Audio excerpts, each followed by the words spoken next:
Good afternoon to all dear students. I welcome you to this session on applications of partial differential equations. Yesterday we have discussed systems that are related to ordinary differential equations and those which are related to partial differential equations. You could easily make out कौन सा system ordinary differential equation में formulate होगा और कौन सा partial differential equation में formulate होगा। जिस सिस्टम में कोई वेरिएबल एक से ज्यादा वेरिएबल पे डिपेंड करता है, जैसे कि यहाँ पर y depends on x, y depends on x and y depends on t दिख रहा है आपको। जब आप rate of change, differentiation is nothing but rate of change of y with respect to some variable, यहाँ पर t भी होता है, t में भी रिप्रेजेंटिंग टाइम वेरिएबल, तो टाइम भी चेंज हो रहा है। x कोऑर्डिनेट हो सकता है, x कोऑर्डिनेट भी वेरिएबल है, y भी वेरिएबल है, लेकिन तीनों वेरिएबल है but what is the difference? Time ये वेरिएबल किसी पे डिपेंड नहीं हो रहा है, x ये वेरिएबल पे किसी पे डिपेंड नहीं हो रहा है, मतलब ये दोनों इंडिपेंडेंट है। नो डाउट वो वेरिएबल है, मतलब वो चेंज होते हैं बट वो किसी पे डिपेंड नहीं करते हैं। लेकिन y डिपेंडेंट वेरिएबल है, y डिपेंड कर रहा है x और t दोनों वेरिएबल्स पे। और जब एक से ज्यादा वेरिएबल्स पर कोई वेरिएबल डिपेंड करने लगे तो उसके पार्शियल डेरिवेटिव की बात होती है। पार्शियल डेरिवेटिव डो y बाय डो टी ऐसे लिखा जाता है, उसका मीनिंग होता है rate of change of y with respect to t treating x as a constant. तो पार्शियल डिफरेंशिएशन यानी y तो दोनों पे डिपेंड कर रहा है और मुझे rate of change of y with respect to t चाहिए, derivative of y with respect to t चाहिए, तो उसे डो y बाय डो टी ऐसे लिखते हैं। और उसको परफॉर्म कैसे करते हैं? डिफरेंशिएशन जैसा ऑर्डिनरी डिफरेंशिएशन होता है वैसे ही, बट सिर्फ आपको with respect to t differentiate करते वक्त x और उसके फंक्शंस को कांस्टेंट अज्यूम करना होगा। Point to be remembered, dear students. Whenever you differentiate partially with respect to one variable, you have to treat other variable and its functions as constant. ये है partial differentiation. Partial differentiation की बात कब होती है? जब कोई वेरिएबल सिर्फ एक वेरिएबल पर नहीं डिपेंड करता हो और एक से ज्यादा वेरिएबल पर डिपेंड करता हो, तब पार्शियल डिफरेंशिएशन की बात होती है। डो y बाय डो टी यानी partial derivative of y with respect to t, डो y बाय डो x यानी partial derivative of y with respect to x। When you will do this you have to treat x as a constant and when you will do this you have to take t as a constant. अब डो two y by dough x square का meaning क्या है? डो y by dough x जो derivative निकाल के रखा है उसका और एक बार partial differentiation with respect to x। Similarly डो two y by dough t square का मीनिंग क्या है? जो डो y बाय डो टी आपने निकाल कर रखा है उसका फिर से एक बार पार्शियल डिफरेंशिएशन। तो ये नोटेशंस आगे बढ़ने से पहले समझना जरूरी है। Dough two y by dough x डो टी मीन्स व्हाट? डो y बाय डो टी निकाला है, वो x और t का फंक्शन है और इस फंक्शन का विथ रिस्पेक्ट टू x करना। सिमिलरली डो two y by dough t डो x मीन्स डो बाय डो टी ये ऑपरेटर चलाना इस फंक्शन पर जो उत्पन्न हुआ है y का partial derivative with respect to x के बाद। तो ये है पार्शियल डिफरेंशिएशन के बारे में। जब कभी कोई वेरिएबल किसी एक से ज्यादा वेरिएबल पर डिपेंड करता हो तब उसके पार्शियल डेरिवेटिव की बात होती है और नोटेशंस मैंने आपको एक्सप्लेन कर दिए हैं। पार्शियल डिफरेंशिएशन का कंसेप्ट आई होप आपको समझ में आ गया होगा।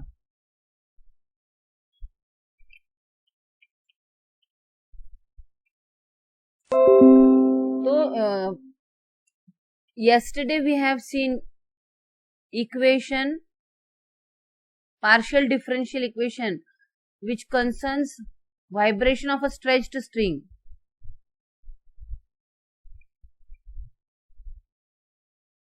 Vibration of a stretched string.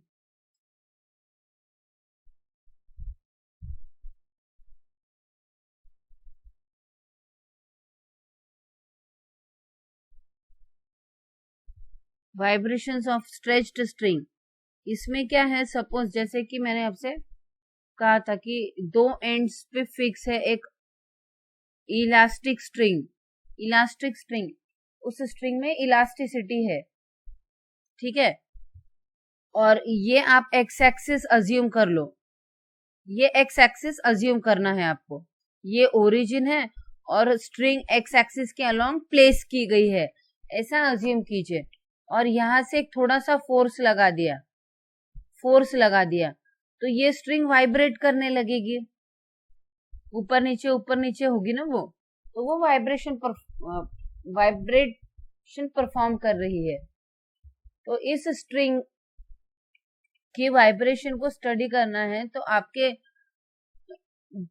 2 से 3 पैरामीटर्स है. एक तो डिस्प्लेसमेंट, यहाँ पर डिस्प्लेसमेंट कितना है, यहाँ पर डिस्प्लेसमेंट कितना है. अलग अलग पोजीशन पर अलग अलग टाइम पर आपको अलग अलग डिस्प्लेसमेंट्स दिखाई देंगे. तो y ऑफ xt या कुछ बुक्स में u ऑफ xt, जिसे डिफ्लेक्शन कहते हैं, deflection of a stretched string at a point x at time t. तो 3 वेरिएबल्स है, टाइम के साथ किसी पोजीशन की डिफ्लेक्शन चेंज होने वाली है. हर पॉइंट टाइम के रिस्पेक्ट से डिफ्लेक्शन चेंज होगा.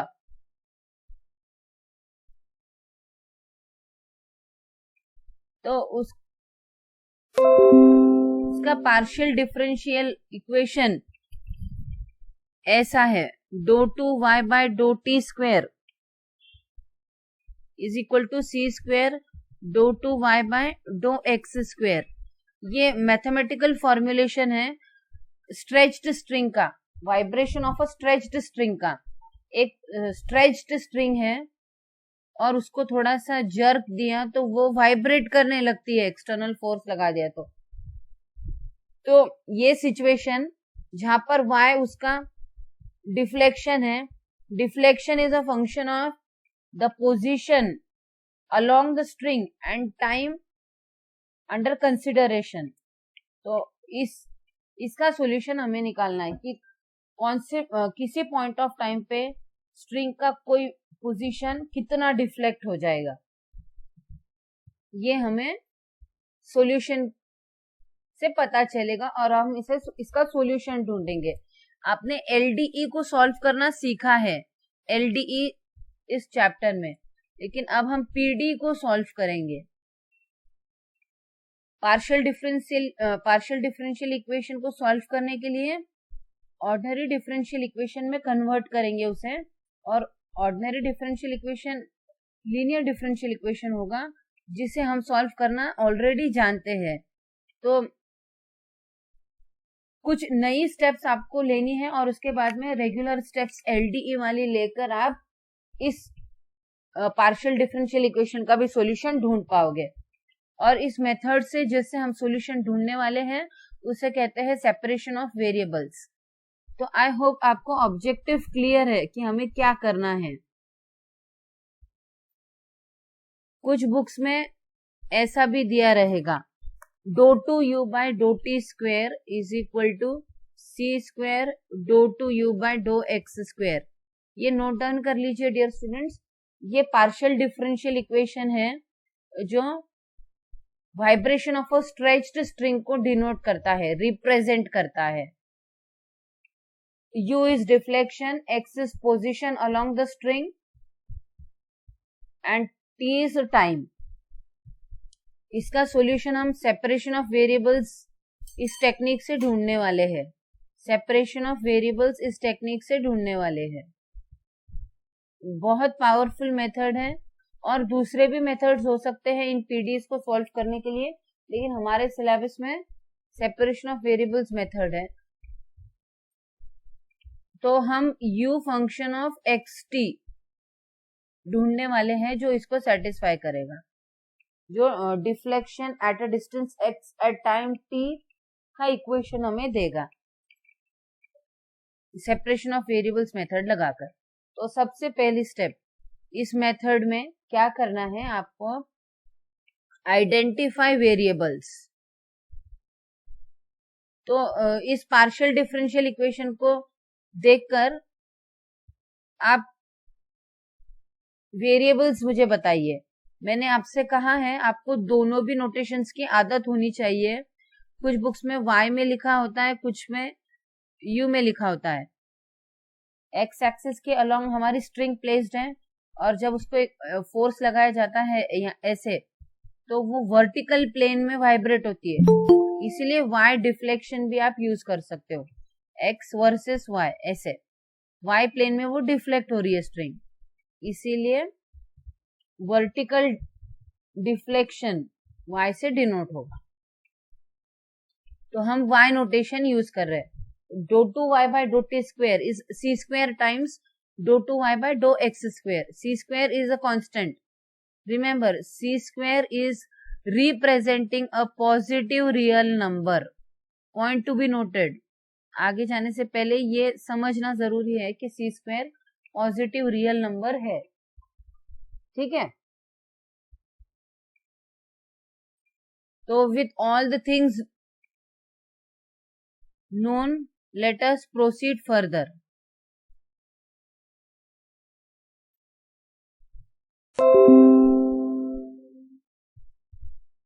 हाँ, तो आप सबसे पहले मुझे ये बताइए कि यहाँ पर कितने वेरिएबल्स इन्वॉल्व है। यहाँ पर कितने वेरिएबल्स इन्वॉल्व है?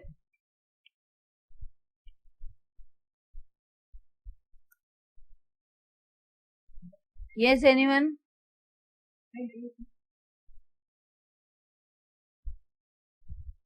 Yes, anyone?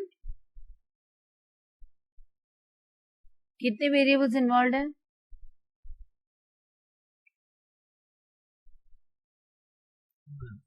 2। Any other answer, कितने वेरिएबल्स इन्वॉल्व है? क्योंकि ये छोटी छोटी बातें आपको समझना जरूरी है। 3 variables are involve.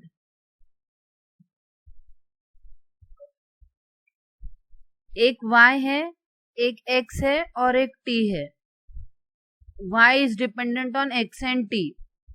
When you are differentiating partially with y partially with respect to t, मतलब y t पे डिपेंड कर रहा है। जब आप पार्शियली डिफरेंशिएट कर रहे हो y को विथ रिस्पेक्ट टू x, मतलब y x पे डिपेंड कर रहा है। तो 3 वेरिएबल्स है, उसमें से 2 इंडिपेंडेंट है, ये किसी पे डिपेंड नहीं करते, चेंज हो रहे बट डिपेंड नहीं करते। y इन दोनों पे डिपेंड कर रहा है। Deflection is a function of the point under consideration and the time under consideration. कौन से टाइम पे कौन सा पोजीशन स्ट्रिंग का कहां पर है।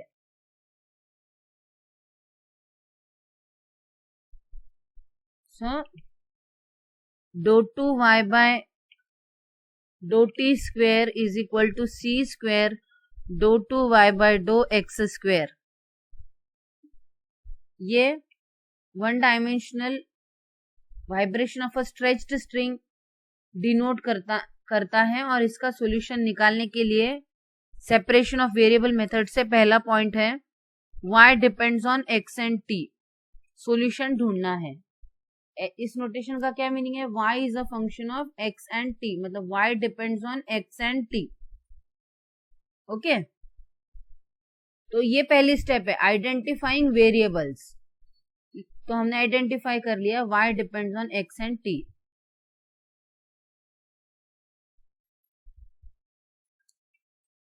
तो इस मेथड की स्टार्टिंग होती है वेरिएबल्स से ही, क्योंकि वेरिएबल्स का रोल अगर आपको समझ में आएगा तो मेथड को आप एग्जीक्यूट कर पाओगे। यहाँ पर y, x और t पे डिपेंड कर रहा है, तो दूसरी स्टेप रहेगी अज्यूम, अजम्पशन करना है, और ये अजम्पशन अलाउड है इसीलिए कर रहे हैं। Assume the solution y of xt is product of two functions,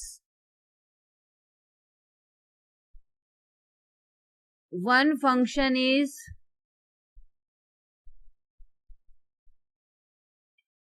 capital X of small x, capital X of small x, and another function is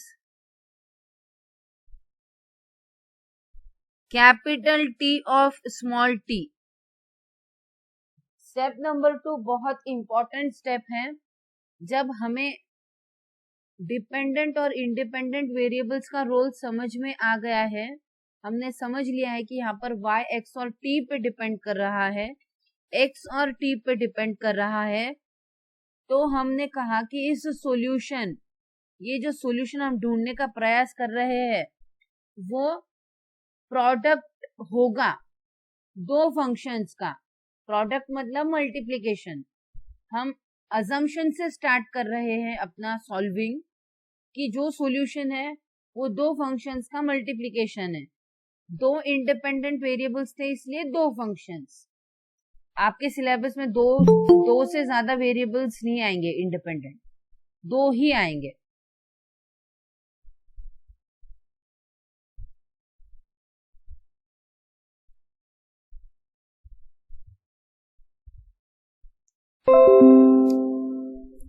तो हम अज्यूम कर रहे हैं कि सॉल्यूशन प्रोडक्ट है दो फंक्शंस का।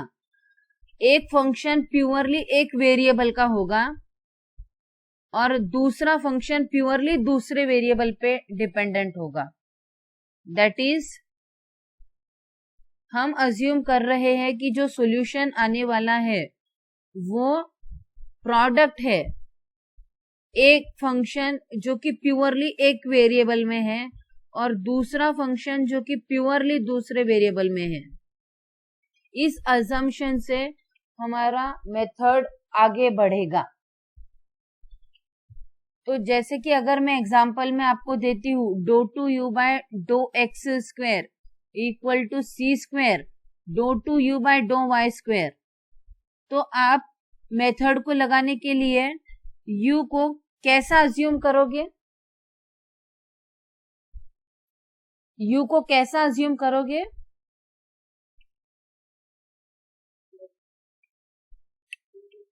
यहां पर आपको क्या दिख रहा है? u is a function of which variables? u किस वेरिएबल पे डिपेंडेंट है?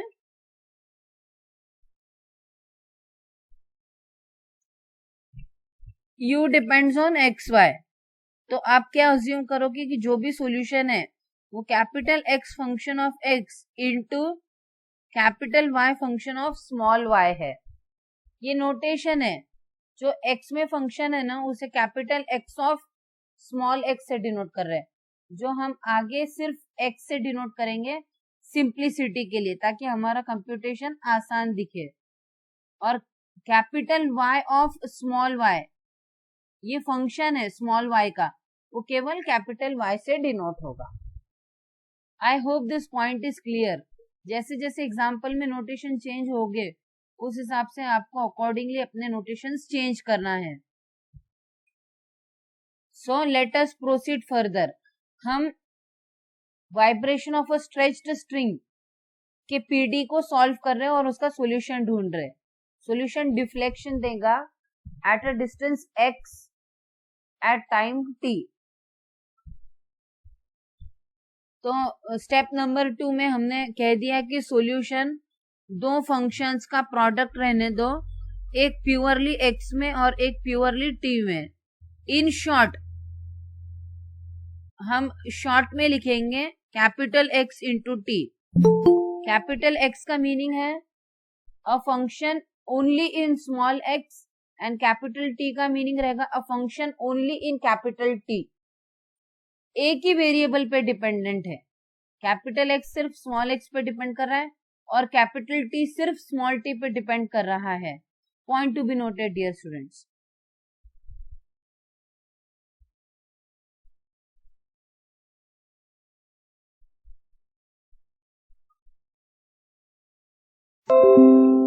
सो विद दिस अजम्पशन, तो हमने अज्यूम कर लिया है कि सॉल्यूशन ऐसा है।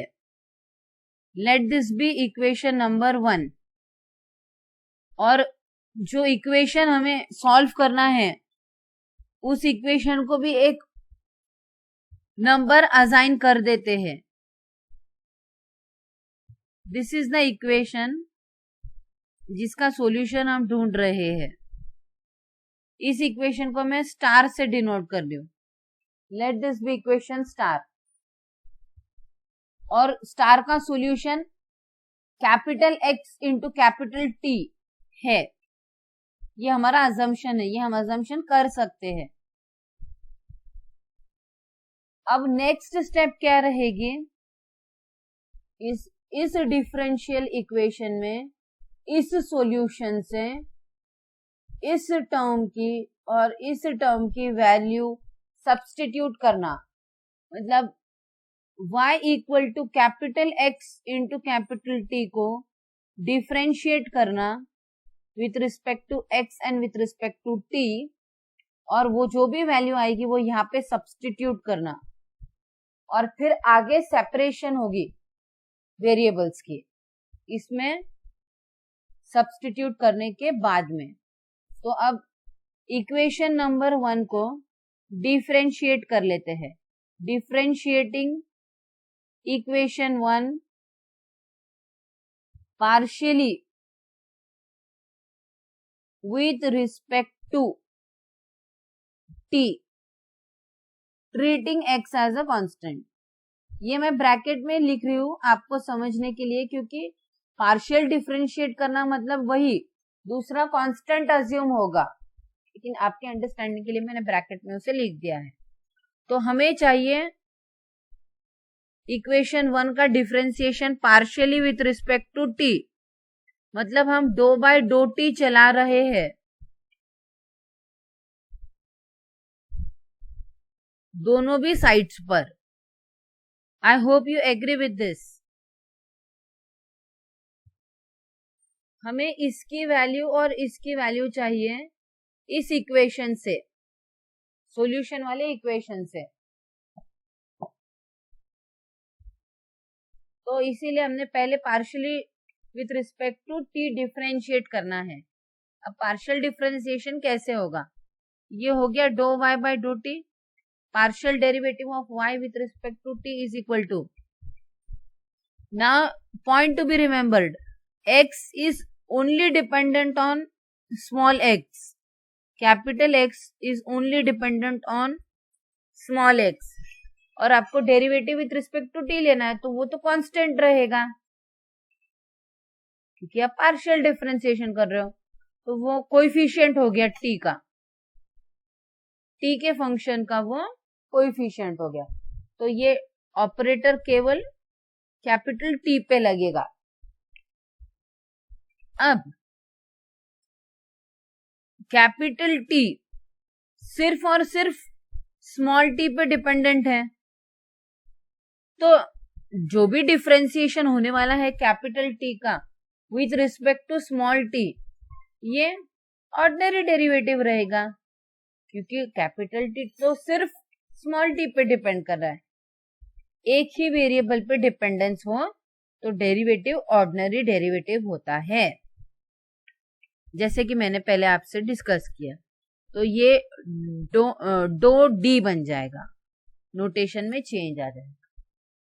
तो dou y by dough t is equal to capital X, capital T का derivative with respect to small t is represented as t dash. So this is equation number 2.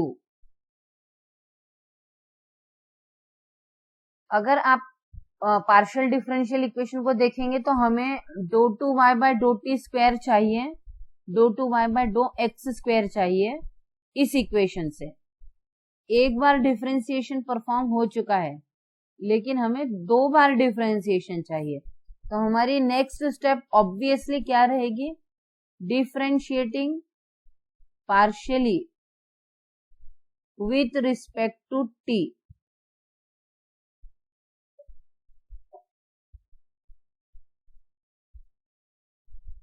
Differentiating equation 2 partially with respect to t, मतलब 2/2t चलाना है दोनों sides पर equation के। 2/2t, 2/2t। तो इस notation का अर्थ मैंने पहले ही आपको समझा दिया था। इट मीन्स इस 2 times partial differentiation of y with respect to t, और रीड कैसे करते हैं इसे? Dou two y by dough t square is equal to, पिछले डिस्कशन की तरह ही x कांस्टेंट रहेगा जब आप differentiate with respect to small t कर रहे हैं, और क्योंकि कैपिटल T सिर्फ और सिर्फ स्मॉल t पे डिपेंड करता है तो ये डो d बन जाएगा। और डेरिवेटिव का डेरिवेटिव, डेरिवेटिव का डेरिवेटिव, ये टी डैश मतलब d t by d t था, capital D capital T by d small t, तो ये कितना हो गया? X t double dash.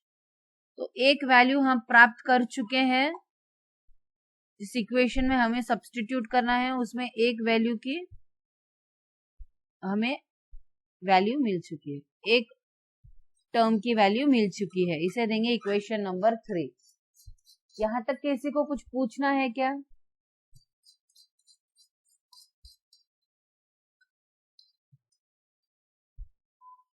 Any questions dear students? क्या हम आगे बढ़ सकते हैं?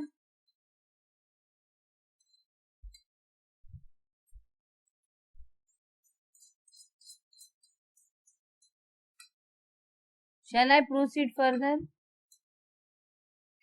वॉइस ब्रेक हो रहा है। खेल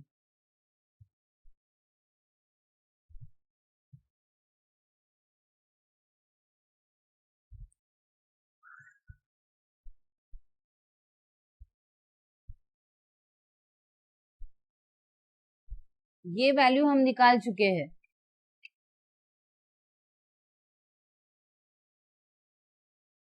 ये वैल्यू निकाल चुके हैं, इस वैल्यू को निकाल लेते हैं इस इक्वेशन से। ये सॉल्यूशन अज्यूम किया है हमने।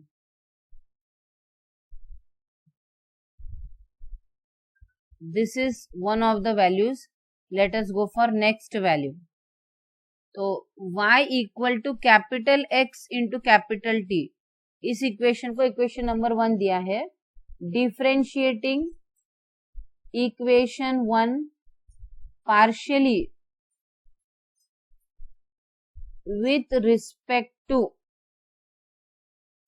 t तो हो चुका है, अब with respect to small x, मतलब 2/2x चलाना है दोनों साइड्स पर। अब फिर बात वही आएगी कि कैपिटल X का कनेक्शन स्मॉल x से है, T का कोई लेना देना नहीं है, तो अब T साइड में रहेगा, वो कांस्टेंट है इसीलिए। और क्योंकि कैपिटल X सिर्फ स्मॉल x पे डिपेंड करता है, capital X is a function of small x only, इसीलिए ये डो D बन जाएगा, और इसे हम tx डैश भी लिख सकते हैं। तो y का partial derivative with respect to x is t into x dash. Give it equation number 4। ये 3 दिया है ना, अभी 4 है। We want dou two y by dough x square, तो इसीलिए अब आगे की स्टेप रहेगी differentiating equation 4 partially with respect to x, with respect to x partially differentiate करना है, तो मतलब डो बाय डो एक्स चलाना है दोनों साइड्स पर, जो दे देगा हमें dough two y by dough x square. X dash का derivative with respect to small x, t as it is equal to T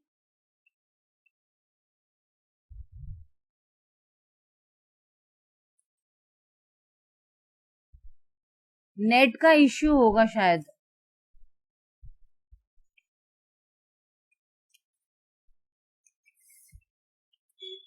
ma'am मुझे भी नहीं आ रही आवाज। क्या कर सकते हैं, नेट का इश्यू होगा तो। मैं तो खिड़की के पास ही बैठी हूँ और कल मैंने यहाँ यहीं से लिया था। थोड़ी प्लेस चेंज कर देखते हैं।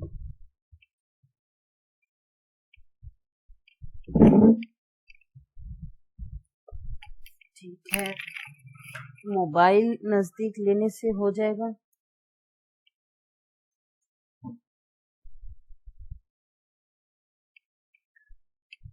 अब मैंने थोड़ा मोबाइल नजदीक ले लिया है।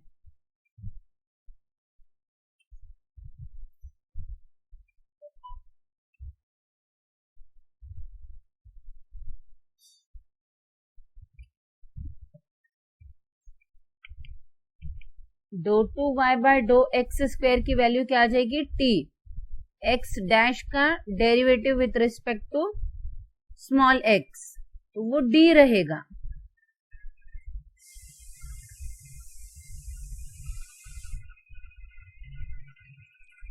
एक्स डैश मतलब कैपिटल एक्स का derivative with respect to small x, तो ये क्या हो गया, टी एक्स डबल डैश। तो हम सारी वैल्यूज जो भी हमें पीडी में सब्स्टिट्यूट करनी है वो प्राप्त कर चुके हैं। इक्वेशन नंबर 5 हम यूज करने वाले हैं, टी एक्स डबल डैश।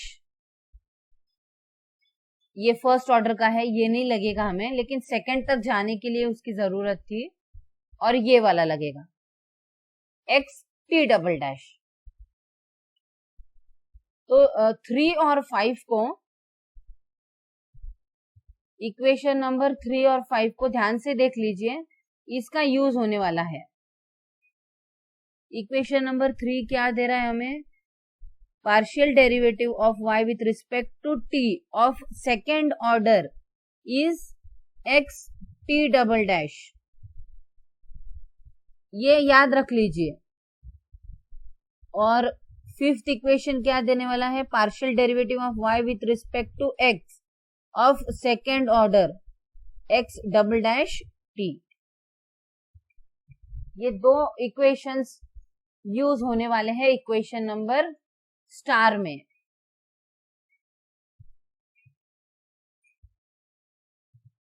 ये स्टार इक्वेशन है, दिया हुआ पार्शियल डिफरेंशियल इक्वेशन, जो vibration of a stretched string को की फॉर्मुलेशन है। इसका सॉल्यूशन हम ढूंढ रहे हैं method of separation of variable से। तो इक्वेशन नंबर 3 और 5 को स्टार में यूज करते हैं। What is star, ytt is equals to c square yxx. This is also one of the way of representing this. y suffix tt मतलब partial derivative of y with respect to t of second order partial derivative of y with respect to x into c square. Star में equation 3 और 5 use करेंगे। What does 3 gives? ytt is x t double dash. And what does fifth equation give? yxx is a t x double dash. So next step is using equation 3 and equation 5 in equation star we get. So what we will get?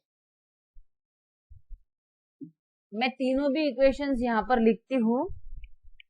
Star equation ये है,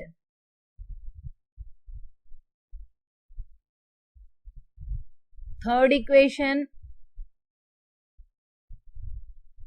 ये है और fifth equation ये है. Is this clear? 3 और 5 का इस्तेमाल स्टार में होने वाला है.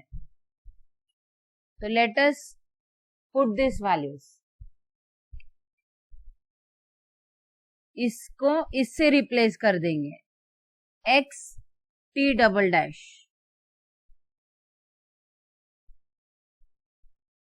और इसकी वैल्यू इससे सब्स्टिट्यूट हो जाएगी x double dash of t. यहां तक किसी को कुछ पूछना है? सब समझ में आ रहा है?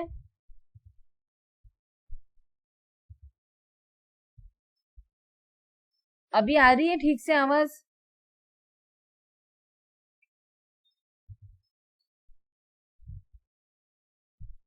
Yes, shall I proceed further, dear students? Ma'am परत सांगा ना, तुमचा वॉइस खूप ब्रेक होतो. स्क्रीन पण ठीक.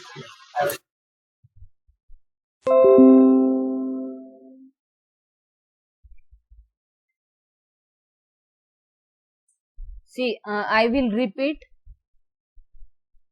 Dou 2y by dou t square is equal to c square dou 2y by dou x square.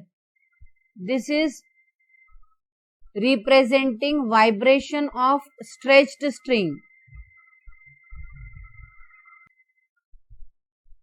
हा PDE स्ट्रिंगच्या व्हायब्रेशनच्या सिस्टमला रिप्रेझेंट करतो. याचं सोल्युशन काढायचं आहे. सोल्युशन म्हणजे y function of x, t किंवा y function of t, x जो ह्याला सॅटिस्फाय करेल, ह्या इक्वेशनला सॅटिस्फाय करेल असा सोल्युशन काढायचा आहे. Method of separation of variables. Method of separation of variables use करना है. उस मेथड में सबसे पहले आपको वेरिएबल्स का रोल समझना चाहिए. इस इक्वेशन को देखते हुए हम ये कह सकते हैं कि y is a function of t and x, क्योंकि derivatives of y with respect to t and with respect to x ले रहे हैं, इसीलिए यहां पर y depends on t, x. इस मेथड में ये स्टेप बहुत इंपॉर्टेंट है कि आपको समझ में आना चाहिए. डिपेंडेंट वेरिएबल y है और इंडिपेंडेंट वेरिएबल दो है, एक t है और एक x है.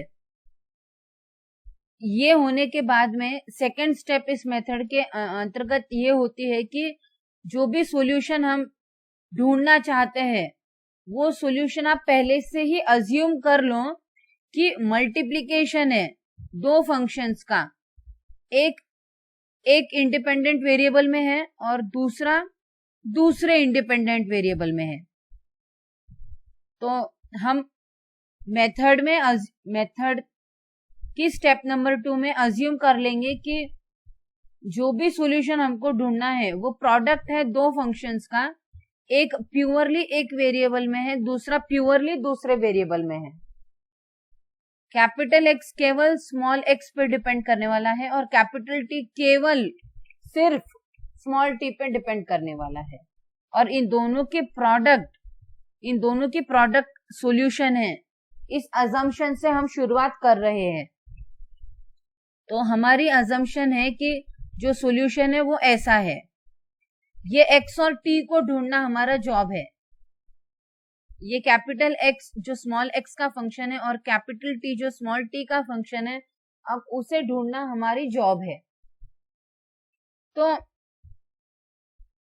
जो भी इक्वेशन दिया है पहले उसे नोट डाउन कर लीजिए. ये पार्शियल डिफरेंशियल इक्वेशन दिया है.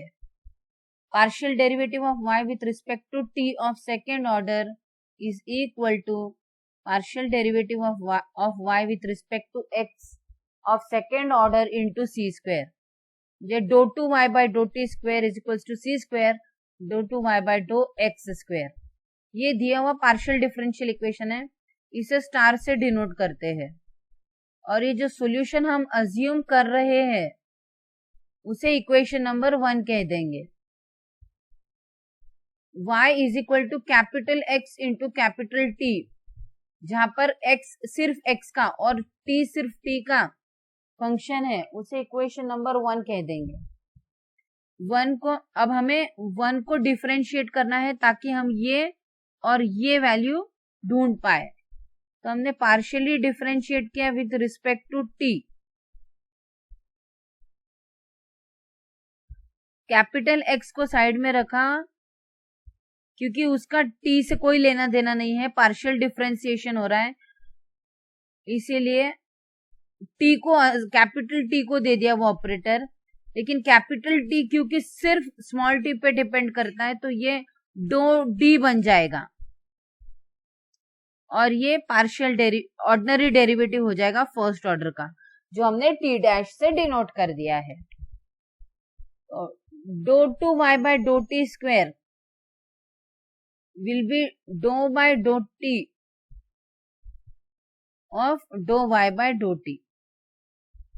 इसका डेरिवेटिव निकाल लेते हैं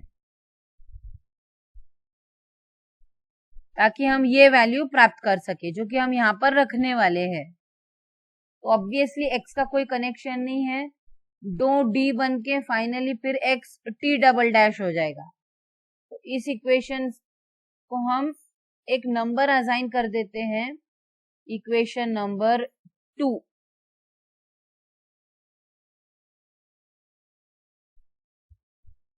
टू यूज होने वाला है। एक्चुअली हमारे पिछले डिस्कशन में 2 ये था और 3 ये है, वही रहने दीजिए तो आपको ठीक रहेगा। तो ये वैल्यू हम ढूंढ लिए हैं, अब ये वैल्यू ढूंढते हैं partial derivative of y with respect to x of second order, ये ढूंढना है हमें। तो डो बाय डो x चलाते हैं दोनों भी साइड्स पर इस इक्वेशन के, y equal to capital X into capital T के दोनों भी साइड्स पे डो बाय डो x चलाते हैं, कैपिटल T साइड में रहेगा और डो d बन के x डैश हो जाएगा।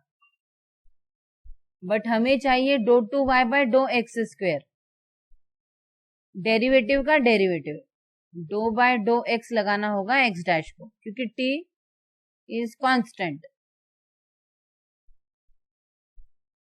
दो d बन जाएगा और ये x double dash into t आ जाएगा।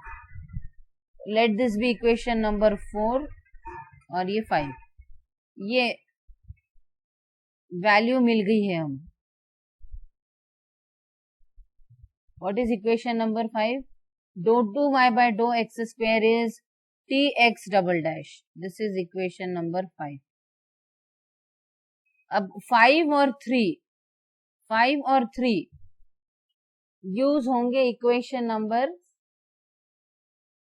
1 में, इक्वेशन नंबर स्टार में, सॉरी इक्वेशन नंबर स्टार में दिलेल्या पीडीईत आपण इक्वेशन 3 आणि इक्वेशन 5 चा वापर करून सोल्युशन साठी पुढे जाणार आहोत। Let us start. ये इक्वेशन नंबर स्टार है,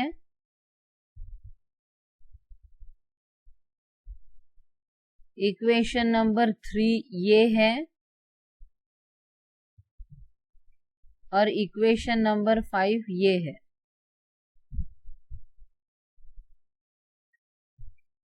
इसे और इसे यहां पर यूज करते हैं तो what will be it?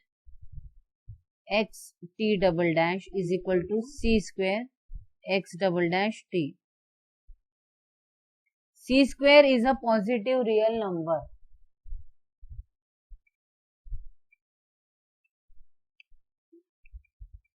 x t double dash is equal to c square x double dash t। यहां तक किसी को कुछ पूछना है क्या? सब समझ में आ रहा है?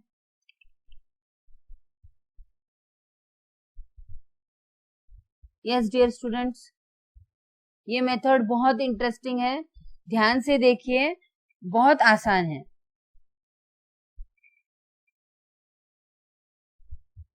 अभी भी वॉइस ब्रेक हो रही है क्या?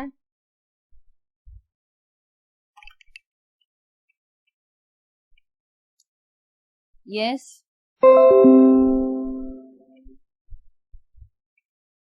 शैल आई प्रोसीड फर्दर? हाँ, इसमें एमसी आप बोलिए।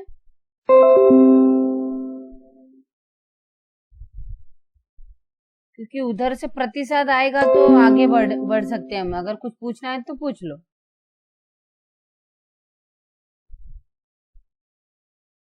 आगे बढ़ते हैं।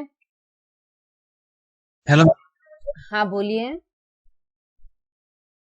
ऐसे प्रॉब्लम पे एमसीक्यू कैसे आ सके? हाँ मैं बता रही हूँ, आ रही हूँ मैं उस पर। सिंपल पूछेंगे ना वो, do u by dough t is equal to do u by dough x. इसको method of separation of variable से सॉल्व करो। u will be a function of x t. U t का वैल्यू रहेगा x t dash, u x का रहेगा x dash T. और ये फिर आगे का बताती हूँ मैं। ऐसे सिंपल एग्जांपल पूछ सकते हैं।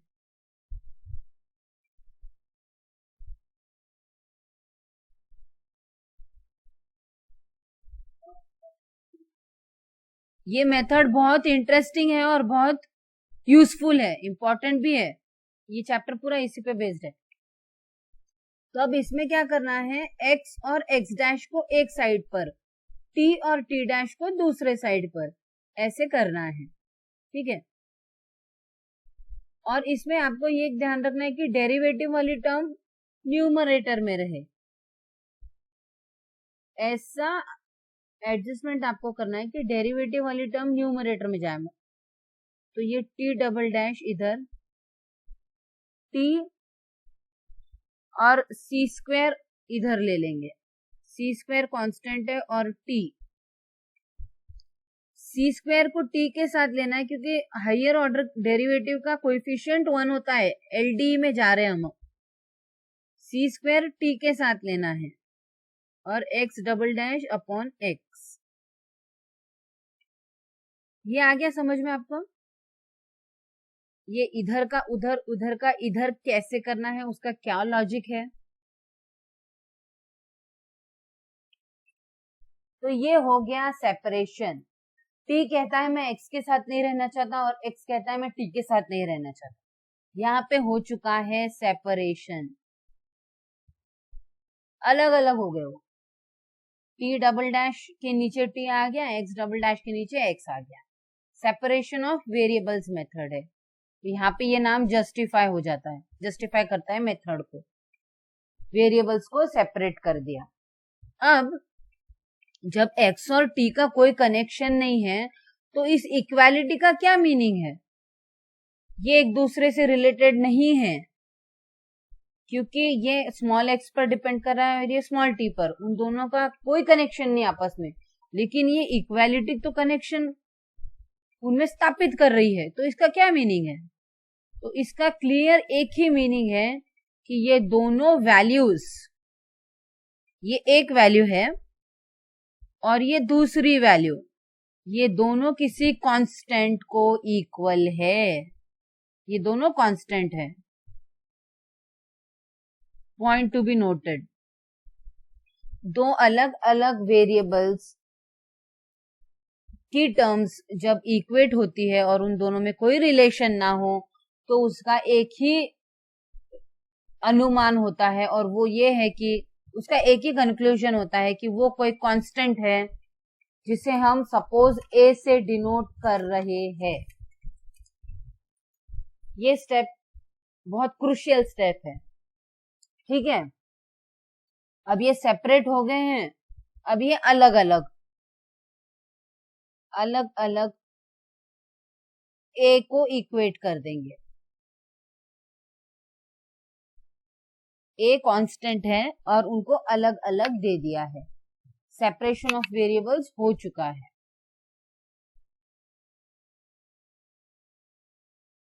और ये ऐसे यहां पर मल्टीप्लाई कर दिया। मैथमेटिकली क्या, multiplying both sides by c square t. Mathematically multiplying both sides by x. T double dash is equal to a c square t को हम लिखेंगे t double dash minus a c square t, इसे लिखेंगे x double dash minus a x is equal to zero. इस equation में subtracting this term on both sides ऐसे बनेगा, and इस इक्वेशन में subtracting this term on both sides ये equation दे देगा। तो मैं इसे लिख रही हूं D two t minus a c square t is equals to zero. यहाँ पर डी का मीनिंग है derivative with respect to small t, और यहाँ पर मैं लिख रही हूं D two x minus a x is equals to zero. यहाँ पर डी का मीनिंग होगा डी बाई डी एक्स। तो D two minus a c square t is equal to zero and D two minus a x equal to zero common लिया। तो क्या आप मुझे बता सकते हैं कि ये दो क्या रिप्रेजेंट कर रहे हैं? यस डियर स्टूडेंट्स, सेपरेशन के बाद में दो इक्वेशंस बन गए। ये दो इक्वेशंस क्या रिप्रेजेंट कर रहे हैं?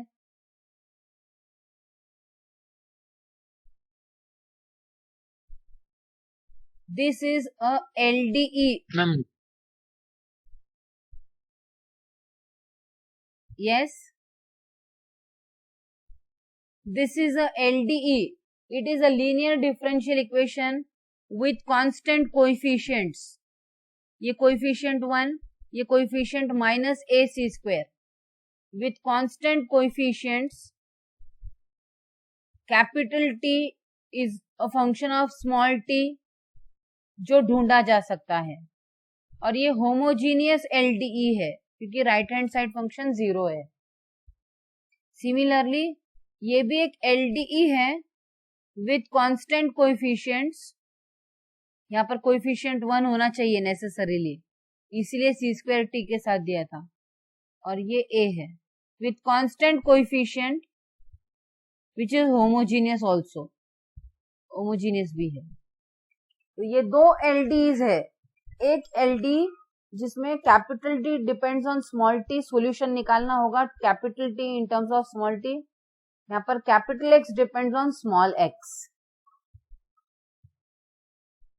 तो हमने क्या कर दिया, हम सॉल्यूशन अज्यूम किए प्रोडक्ट है, और फिर मैंने आपसे कहा कि हमें एक्स ढूंढना है और टी ढूंढना है। तो इनको ढूंढने के लिए हमें दो LDEs मिल गए, एक LDE in X एंड एक LDE in T। तो अब हमारा सॉल्यूशन, हमारे PD का सॉल्यूशन है दो OD का सॉल्यूशन, हमारे PD का सॉल्यूशन है दो ODs का सॉल्यूशन। यहां से कैपिटल T ऑफ T ढूंढना, यहां से कैपिटल X ऑफ X ढूंढना और उसे यहां पर रखना। तो हमें प्रोडक्ट लेने के बाद हमारे PD का सॉल्यूशन मिल जाएगा। तो इन LDs को सॉल्व करते हैं।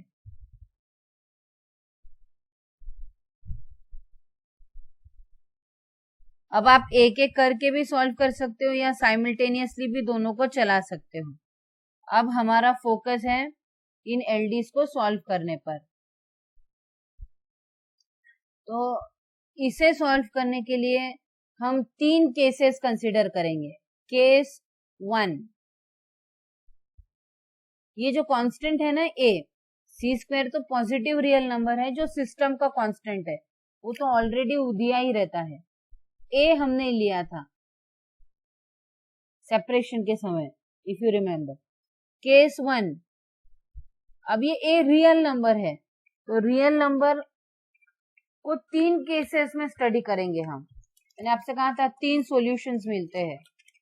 तो सबसे पहले अगर A 0 होगा तो सॉल्यूशन कैसा होगा? केस 2, केस 2 इज ए अगर रियल नंबर होगा तो कैसा होगा, और केस 3 ए अगर निगेटिव रियल नंबर होगा तो सॉल्यूशन कैसा होगा। इसलिए मैंने आपसे कहा था कि जब आप सेपरेशन ऑफ वेरिएबल से सॉल्व करोगे तो 3 केसेस 3 सॉल्यूशंस देंगे, उसमें से मोस्ट सूटेबल सॉल्यूशन आपको चूज करना है।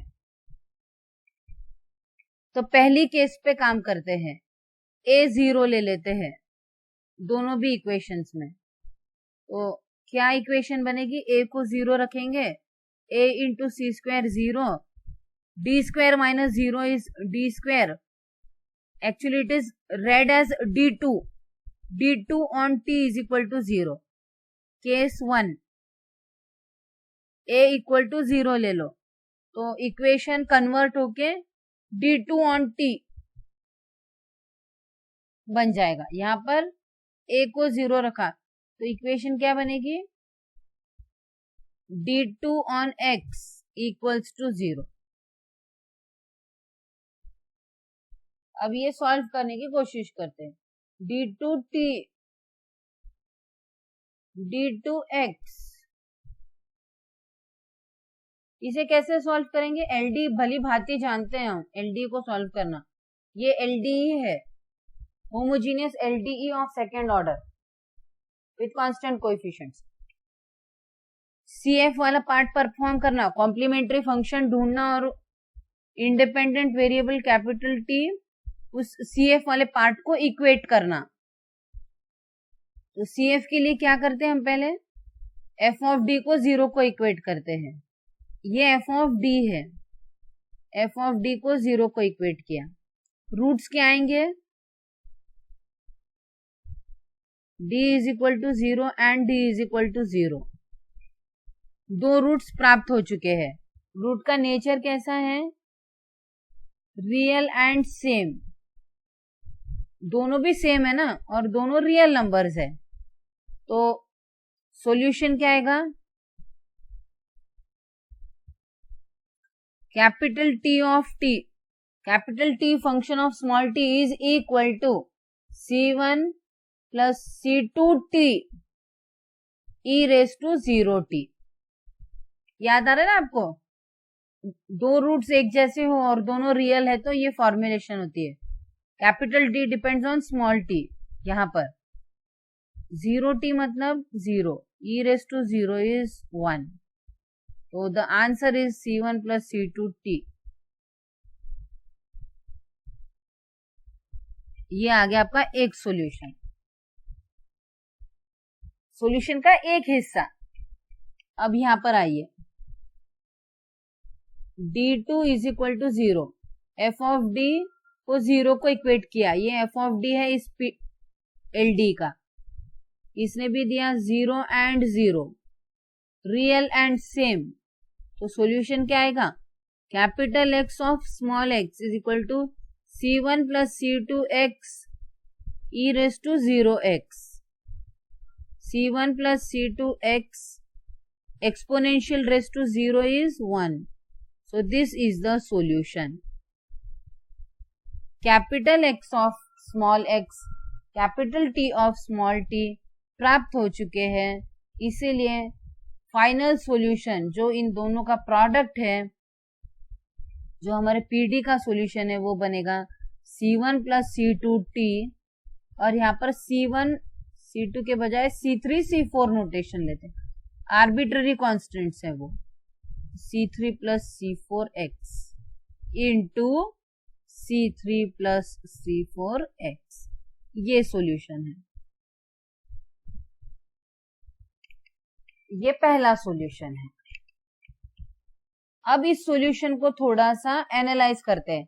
देखिए, एक स्ट्रेच्ड स्ट्रिंग को फोर्स दिया है और वो वाइब्रेट कर रही है, तो क्या उसका डिफ्लेक्शन लीनियर हो सकता है क्या?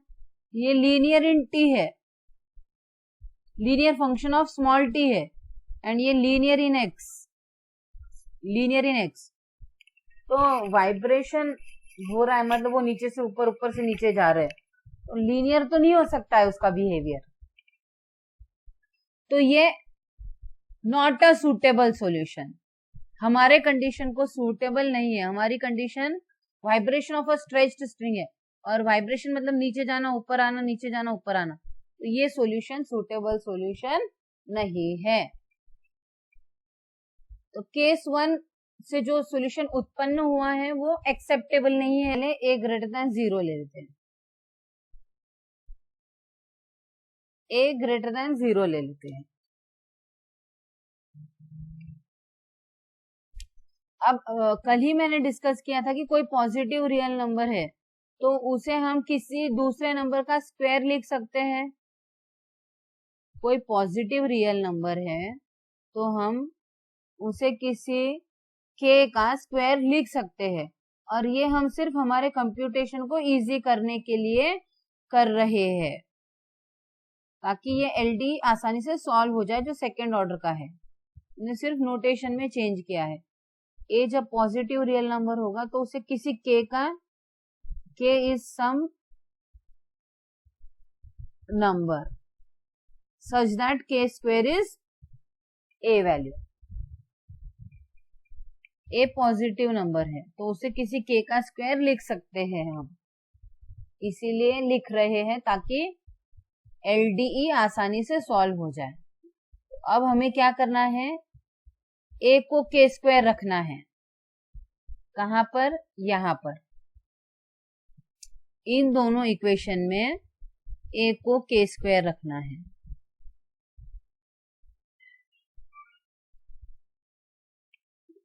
तो रखकर सॉल्व कर लेते हैं। तो इक्वेशन क्या बनेगा, d2 minus k square c square t,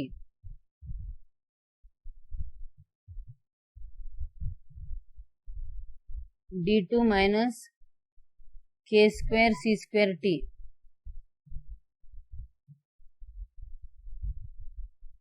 is equal to 0 and d2 minus, ये इक्वेशन क्या बनेगा,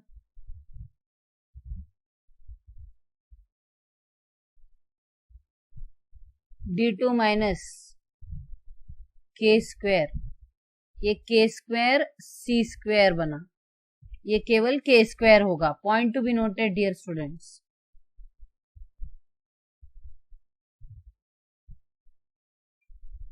इज इक्वल टू 0।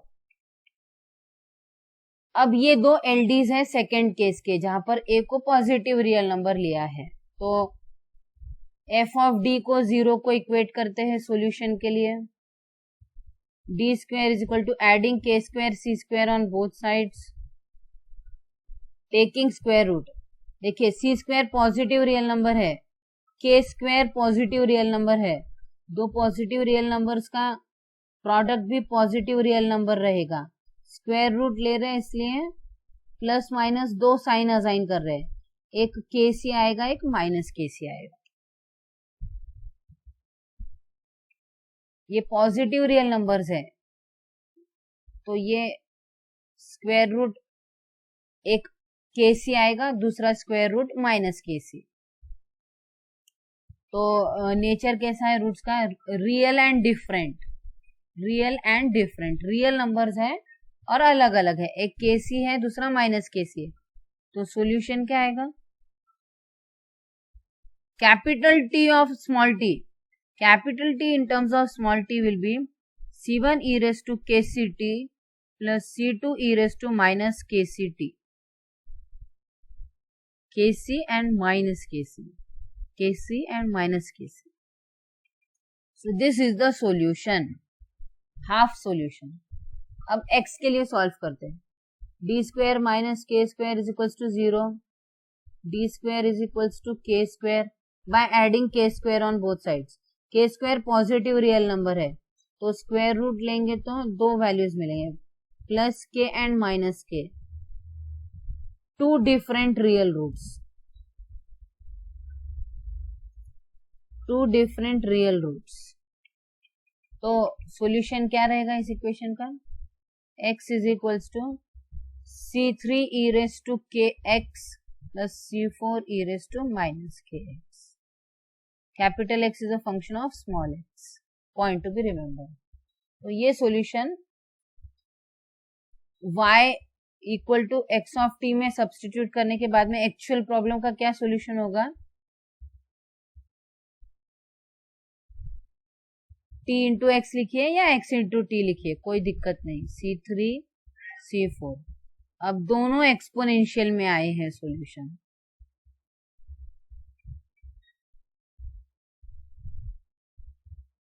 तो ये सॉल्यूशन एक्सेप्टेबल है क्या? एक्सपोनेंशियल का कैसा रहता है, x वर्सेस y, अगर e ऑफ x ले फॉर एग्जांपल, एक्सपोनेंशियली इंक्रीजिंग ऐसा रहता है और एक्सपोनेंशियली डिक्रीजिंग ऐसा होता है, और इन दोनों के एडिशन मतलब वो एक्सपोनेंशियल फंक्शंस के एडिशन। तो वाइब्रेशन एक्सपोनेंशियल फंक्शन को रिफ्लेक्ट करती है क्या? नहीं करती है। तो ये सॉल्यूशन हम तभी यूज करेंगे जब x इंफिनिटी टेंड कर रहा होगा या t इंफिनिटी को टेंड कर रहा होगा आपके प्रॉब्लम में। x इंफिनिटी होना मतलब स्ट्रिंग बहुत लंबी है और इन्फिनाइट लेंथ पे आपको डिफ्लेक्शन चेक करना है। t इंफिनिटी मतलब बहुत समय के बाद वाइब्रेशन कैसा है वो चेक करना है। ये सॉल्यूशन तब एक्सेप्टेबल है। पहला सॉल्यूशन दोनों में लीनियर था, C1 plus C2t into C3 plus C4x, दोनों में लीनियर। अब ये दोनों में एक्सपोनेंशियल है। ये इस सर्कमस्टांसेस में यूज होगा। केस 3 पे आते हैं। केस 3, ए स्क्वायर को निगेटिव लेना, सॉरी ए को निगेटिव लेना। ए अगर निगेटिव है तो हम ए को किसी पॉजिटिव रियल नंबर का निगेशन बता सकते हैं।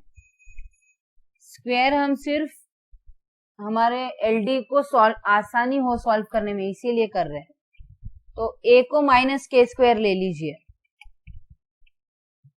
ए को माइनस के स्क्वायर ले लीजिए। के स्क्वायर पॉजिटिव रियल नंबर है तो ये माइनस साइन देने के बाद में ये निगेटिव रियल नंबर रहेगा।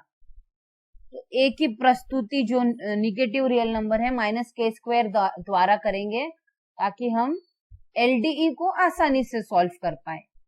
एकमात्र रीजन है के नोटेशन में जाने का।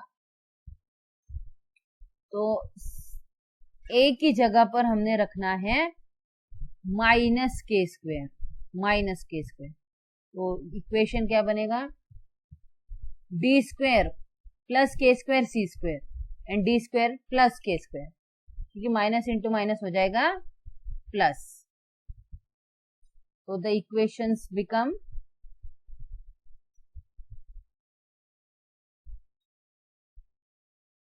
d square plus k square c square operating on t is equal to 0 and d square plus k square operating on x is equal to 0।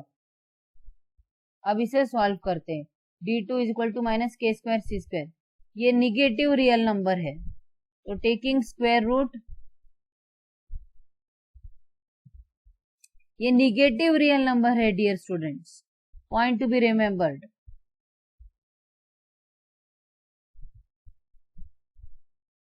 ये निगेटिव रियल नंबर है तो रूट्स कैसे आ रहे हैं, प्लस माइनस के सी आई plus minus के आई। तो roots का बिहेवियर यहां पर कैसा है, a pair of complex conjugate, a pair of complex conjugates, a pair of complex conjugate, दोनों भी केसेस में।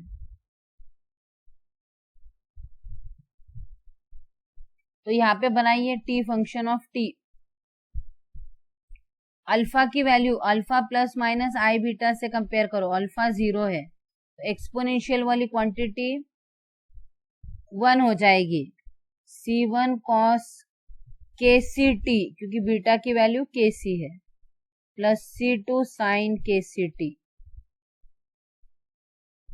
Capital x of small x exponential 0 होगा, C1 cos KT plus C2 sin KT। Sorry के x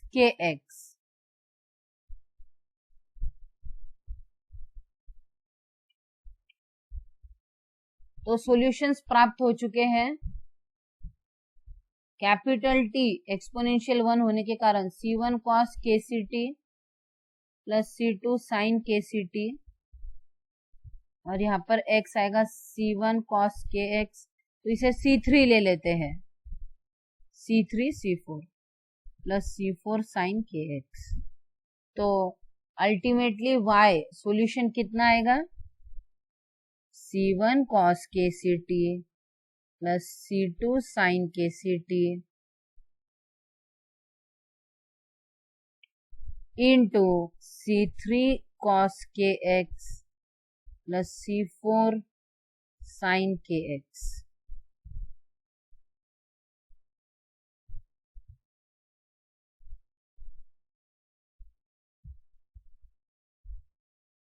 ये solution है तीसरे case में जब a पॉजिटिव रियल नंबर होगा। तो a को हमने किसी के स्क्वायर का a निगेटिव रियल नंबर लिया था, k पॉजिटिव रियल नंबर है, उसका स्क्वायर पॉजिटिव रियल नंबर है और उसको माइनस साइन दे दी थी, तो वो डेफिनेटली निगेटिव रियल नंबर है। तो k पॉजिटिव रियल नंबर है, c आपको दिए हुए इक्वेशन से मिल जाएगा, k पॉजिटिव रियल नंबर है, पॉइंट टू बी नोटेड। तो ये सॉल्यूशन एक्सेप्टेबल है क्योंकि डिफ्लेक्शन हमें दिख रहा है कि स्ट्रिंग वाइब्रेट हो रही है और कोसाइन और साइन का ग्राफ ऐसा होता है, तो ये रिलेट हो रहा है ना, नीचे जाना ऊपर से नीचे आना। ये मीन पोजीशन इस यहां से ऊपर गया फिर नीचे आया फिर नीचे गया फिर ऊपर आया, तो ये साइन का और ग्राफ कॉस का ग्राफ ऐसा ही है ना, ऊपर जाता है फिर नीचे आता है फिर नीचे जाता है फिर और ऊपर आता है मीन पोजीशन पे। तो साइन कॉस से रिलेट कर सकते हैं हम। तो तीसरा सॉल्यूशन एक्सेप्टेबल है जब वो constant a negative real number होता है, तो वो जो सॉल्यूशन देता है वो एक्सेप्टेबल है to describe vibration of a stretched string. और एक बता दूं, मैं कल वो जो पीपीटी में आपको एक्सप्लेन कर रही थी उसमें बाय मिस्टेक मैंने kx की जगह kcx लिख दिया था, it was a mistake from my side. तो kcx नहीं है dear students, it is wrong, it is kct। t में मैंने kt लिख दिया था और x में kcx लिख दिया था, ये रॉन्ग है। t में वो kct रहेगा और x में kx रहेगा, उसे प्लीज इग्नोर कर दीजिए। तो अब मैं नटशेल में बताती हूँ हमने क्या किया है। Vibration of a stretched string का सॉल्यूशन ढूंढना था हमें। Vibration of a stretched string इस पीडी से रिप्रेजेंट होते हैं। इस पीडी का सॉल्यूशन हमने सेपरेशन ऑफ वेरिएबल्स मेथड से ढूंढा। 3 सॉल्यूशंस थे। ये पहला सॉल्यूशन जो एक्सेप्टेबल नहीं है, सूटेबल नहीं है to describe vibration of a stretched string. दूसरा था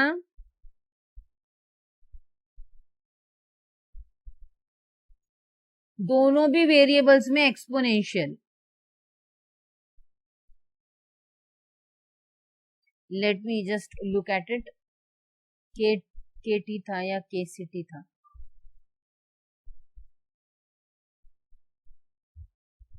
हाँ केसीटी था यहां पर भी।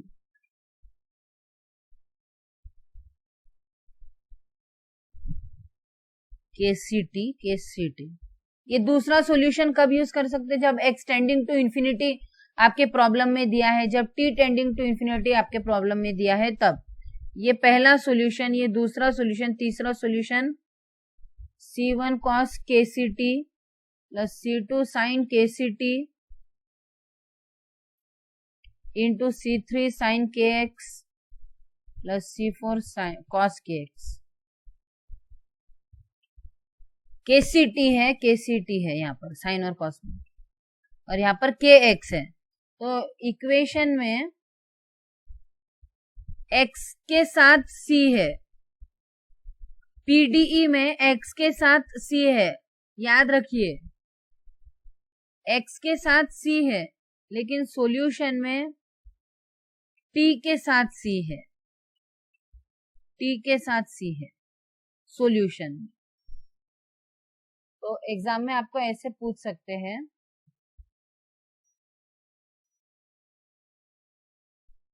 vibration of a stretched string is represented by the differential equation, ये एक ऑप्शन रहेगा। दूसरा ऑप्शन ये रह सकता है, तीसरा ये रह सकता है,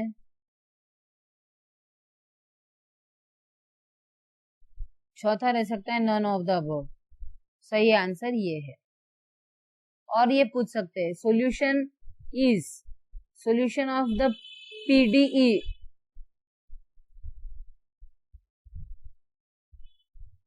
dou 2u by dou t square equal to c square dou 2u by dou x square is c1 cos kct plus c2 sin kct into c3 cos kx plus c4 sin kx, ये एक option रहेगा।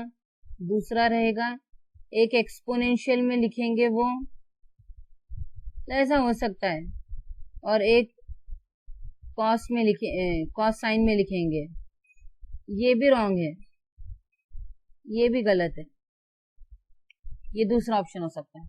तीसरा option क्या हो सकता है, ये T में लिखा था, अब ये एक्स में लिखेंगे और ये टी में लिखेंगे, ये भी एक्सेप्टेबल नहीं है, क्योंकि अभी आपने देख लिया ना सॉल्यूशन, उतना लर्न करना है आपको। केसीटी, ये भी गलत ऑप्शन है, सही ऑप्शन यही है। तीसरा ऑप्शन, चौथा ऑप्शन क्या रह सकता है, ऐसे C1 cos KT plus C2 sin KT and C3 into C3 sin KX plus C4 sin KX, ये भी ठीक नहीं है क्योंकि C यहाँ पर मौजूद नहीं है, तो वो भी गलत है, ये भी गलत है। सही आंसर है C1 cos KCT plus C2 sin KCT into C3 cos KX plus C4 sin KX। मैं फिर से कहूंगी, कल प्रेजेंटेशन में KCX था, लेकिन KCX नहीं होता है, KCT होता है। Solution of vibration of a stretched string is y is equal to C1 cos KCT plus C2 sin KCT into C3 cos KX plus C4 sin KX। ये solution है PDE का। dou 2y by dou t square is equals to c square dou 2y by dou x square। c square x square के साथ है PDE में, लेकिन यहाँ पर t के साथ c चला जाता है, याद रखना। इसमें किसी को कुछ पूछना है तो पूछ सकते हैं। Any questions dear students? तो आज हमने vibration of a stretched string का सॉल्यूशन निकाला, वन डायमेंशनल वेव इक्वेशन, अन्य शब्दों में जिसे क्या कहते हैं, one dimensional wave equation. One dimensional wave equation, क्योंकि y वर्टिकल डिस्प्लेसमेंट है ना, y in terms of x and t, एक ही कोऑर्डिनेट ले रहे x, इसलिए one dimensional wave equation. Stretched string को फोर्स लगाते हैं तो वो वाइब्रेट करना शुरू कर देती है, और डिफ्लेक्शन किसी x डिस्टेंस पर डिफ्लेक्शन एट टाइम t चाहिए, तो ये सॉल्यूशन है। स्ट्रिंग का हर पॉइंट का डिस्प्लेसमेंट अगर आप देखें तो उसका नेचर वेव जैसा है। कोसाइन और साइन आ गया ना, मतलब वेव जैसा है, इसीलिए सॉल्यूशन में साइन कोसाइन। किसी को कुछ पूछना है तो पूछ सकते हैं। Any questions?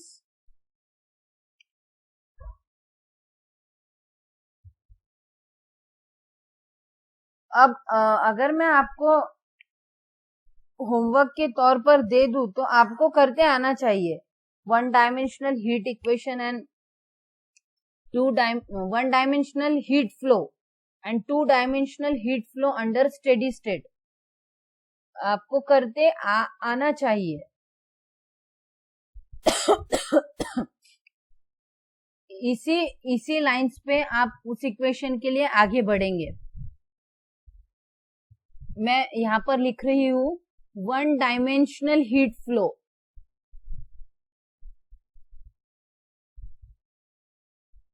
एक थिन रॉड है, थिन रॉड, और उसमें हीट फ्लो स्टडी कर रहे हैं हम। तो temperature at a distance x at time t अगर हम जानना चाहते हैं तो इससे रिलेटेड पीडीई होता है do u by dough t. Do u by dough t is equals to c square dough two u by dough x square. C square is positive real number. System से आता है ये जो system है उसका एक कोई तो भी कांस्टेंट है, पॉजिटिव रियल नंबर है, इसलिए उसको सी स्क्वायर से डिनोट कर दिया है। तो वन डायमेंशनल हीट फ्लो इस पीडीई से रिप्रेजेंट करते हैं हम। Rate of change of temperature with respect to time is equals to c square times, मतलब सम पॉजिटिव रियल नंबर, ये कांस्टेंट है सिस्टम का, into second order partial derivative of temperature with respect to x, with respect to the distance x. Point to be remembered, dear students. One dimensional heat flow is represented by the differential equation, by the partial differential equation. ut is equals to c square uxx in short. ज्यादा करके तो यही notation हो सकता है, लेकिन ये भी आपको पता होना चाहिए। u सफिक्स t मतलब partial derivative of u with respect to t। तो आप इसको सेपरेशन ऑफ वेरिएबल से सॉल्व कर पाओगे ना। u को आपने कैसे लिखना है, x इंटू टी, क्योंकि u x और t पे डिपेंड कर रहा है, और यहाँ पे रखना है ut की वैल्यू कितनी आएगी, x t dash, do two u by dough x square की वैल्यू कितनी आएगी, x डबल डैश t, और ये वैल्यूज यहाँ पे रखनी है, x t dash is equals to c square x double dash t. Separation, separation ऐसा हो कि डेरिवेटिव वाली टर्म ऊपर आए,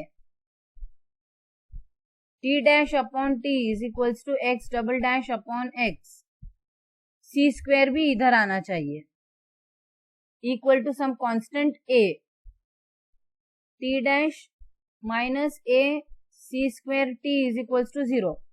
इसको इसके साथ लिया, ये एक एलडी बन गया, ये दूसरा एलडी बनेगा, dt minus a c square t is equals to 0, और यहां पर d2 minus a x is equals to 0। तो से वन डायमेंशनल हीट फ्लो का सॉल्यूशन होता है ऐसे ही। अगर आप आगे बढ़ते जाओगे तो the solution is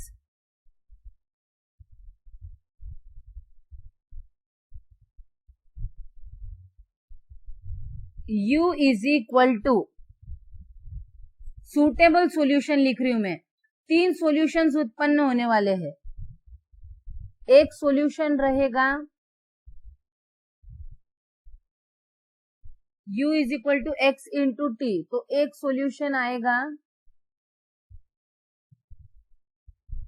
c1x plus c2 into T आएगा आपका c3, एक कांस्टेंट। तो हीट फ्लो टाइम पे डिपेंड नहीं करता क्या, इसमें टाइम का वेरिएबल दिख नहीं रहा है, ये वेरिएबल एक्सेप्टेबल नहीं है, सूटेबल नहीं है, क्योंकि टेम्परेचर तो अगर आपको हीट फ्लो स्टडी करना है टेम्परेचर तो टाइम पे डिपेंड रहेगा ना। अभी ये इस टेम्परेचर पे है, बाद में और टेम्परेचर उसका बढ़ता है। इस इक्वेशन में टाइम का इन्वॉल्वमेंट दिख ही नहीं रहा है, टाइम से रिलेटेड फंक्शन कांस्टेंट फंक्शन आ गया, ये सूटेबल सॉल्यूशन नहीं है। एक सॉल्यूशन ये मिलता है, दूसरा सॉल्यूशन आपको मिलेगा, तो ये सॉल्यूशन क्या हुआ, constant in time and linear in x, ये मिला। दूसरा आपको मिलेगा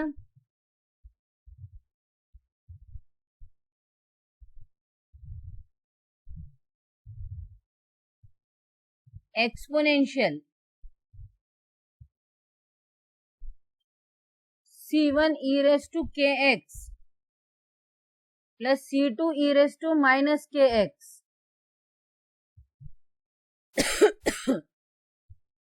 into C3 e raised to C square k square t। ये दूसरी केस का सॉल्यूशन है। इसमें क्या हो रहा है, इस सॉल्यूशन में क्या होगा, जैसे जैसे टाइम बढ़ेगा वैसे वैसे एक्सपोनेंशियल क्वांटिटी बढ़ेगी, मतलब टेम्परेचर भी बढ़ेगा। अब टाइम के साथ टेम्परेचर बढ़ता है नो डाउट, लेकिन टाइम इन्फिनिटी हो जाएगा तो टेम्परेचर इन्फिनिटी हो जाएगा, ये तो नहीं हो सकता। ये सॉल्यूशन आप तब प्रेफर करोगे जब आपका x इन्फिनिटी दिया होता है आपके प्रॉब्लम में, तब यूज करोगे आप, अन्यथा नहीं, ये इतना सूटेबल नहीं है। तीसरा सॉल्यूशन जो आता है वो सबसे ज्यादा सूटेबल है वन डायमेंशनल हीट फ्लो के लिए, और सॉल्यूशन है C1 cos kx plus C2 sin kx e raised to minus C square k square t। ये सॉल्यूशन सबसे सूटेबल सॉल्यूशन है to describe one dimensional heat flow. U is temperature, temperature का position पे dependence, कौन से जगह कौन से पॉइंट x पर आपको t टाइम पे चाहिए, तो जैसे जैसे टाइम बढ़ता है वैसे वैसे किसी पोजीशन पे टेम्परेचर कम होते जाएगा। तो ये हीट फ्लो को अच्छी से डिस्क्राइब करता है, क्योंकि जनरली क्या होता है, हायर टेम्परेचर से लोअर टेम्परेचर की ओर हीट फ्लो होता है, तो हीट फ्लो में टेम्परेचर इस बॉडी का कम होगा क्योंकि हीट ट्रांसमिट हो जाती है। तो ये सबसे ज्यादा सूटेबल सॉल्यूशन है। तो इसको मैं अगर सम अप करूं वन डायमेंशनल हीट फ्लो को, ये point to be noted dear students, one dimensional heat flow को डिस्क्राइब करता है ये PDE, UT is equals to C square UXX, point to be noted. इसके 3 सॉल्यूशंस हैं, linear in x and constant in t, ये acceptable solution नहीं है। Exponential in x and exponential in t, positive exponential in t is not acceptable. Time infinity होगा तो temperature infinity हो जाएगा, ये तो ठीक नहीं है। तीसरा सॉल्यूशन सूटेबल सॉल्यूशन है जिसमें डिस्टेंस के पर उसका बिहेवियर साइन कोसाइन वाला है और टाइम पे नेगेटिव एक्सपोनेंशियल है। This is the most suitable solution.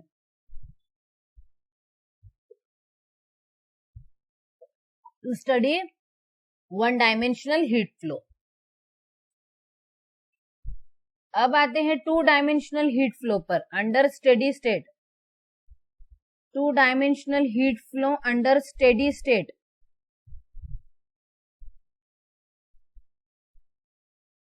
तो 2 डायमेंशनल हीट फ्लो बेसिकली ऐसे रिप्रेजेंट होगा। 2 डायमेंशनल हीट फ्लो, सपोज ये थिन प्लेट है, मेटालिक प्लेट, और इसमें हीट फ्लो हो रही है, ये एक्स एक्सिस ये वाई एक्सिस के अलोंग प्लेस्ड है, हीट फ्लो स्टडी करना है। वन डायमेंशनल का ऐसा था,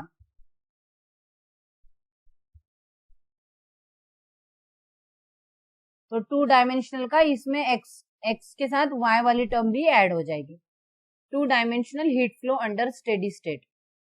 अब अंडर स्टेडी स्टेट समझना जरूरी है। ये सिर्फ टू डायमेंशनल हीट फ्लो का इक्वेशन है, लेकिन अंडर स्टेडी स्टेट क्या होता है, टेम्परेचर का टाइम पे डिपेंडेंस खत्म हो जाता है। मतलब नो डाउट टाइम भी चेंज हो रहा है, लेकिन rate of change of temperature with respect to time 0 हो जाता है। तो अंडर स्टेडी स्टेट ये क्वांटिटी 0 हो जाएगी। तो two dimensional heat flow under steady state का इक्वेशन होगा do two u by dough x square plus do two u by dough y square equals to 0। This is representing two dimensional heat flow under steady state. क्योंकि dear students, ये quantity 0 हो गई है, इसका मतलब ये product 0 है। सी square positive real number है, वो 0 नहीं होता, इसका मतलब ये क्वांटिटी 0 है।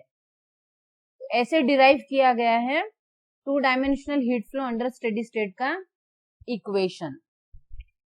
अब इस इक्वेशन को सॉल्व करने के लिए आप u फंक्शन ऑफ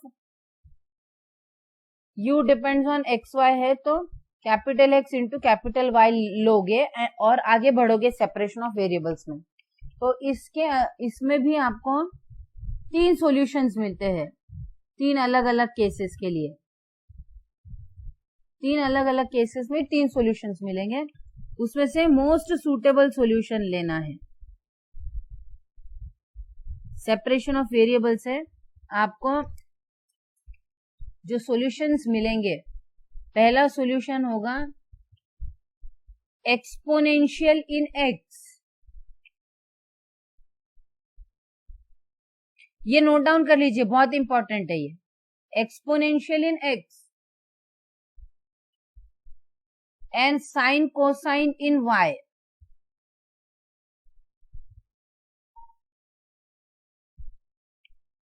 दूसरा रहेगा sine cosine in x and exponential in y.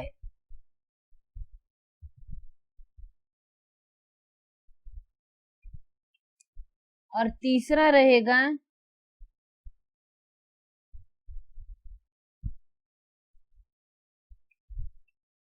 Linear in x, c1x plus c2, linear in x and linear in Y.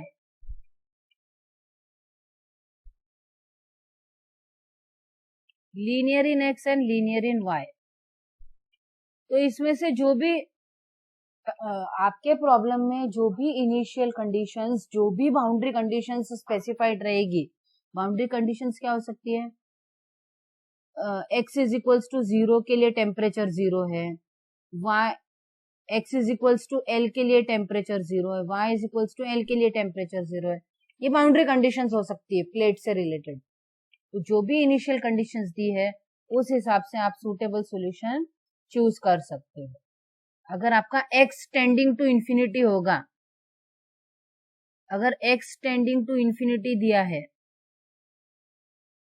मतलब आपका प्लेट का लेंथ बहुत लंबा है, ब्रेड्थ छोटी है लेकिन लेंथ बहुत बड़ा है, तो ये यूज करोगे। आपका y इंफिनिटी दिया है, y टेंडिंग टू इंफिनिटी दिया है, तो एक्सपोनेंशियल इन y वाला यूज करोगे।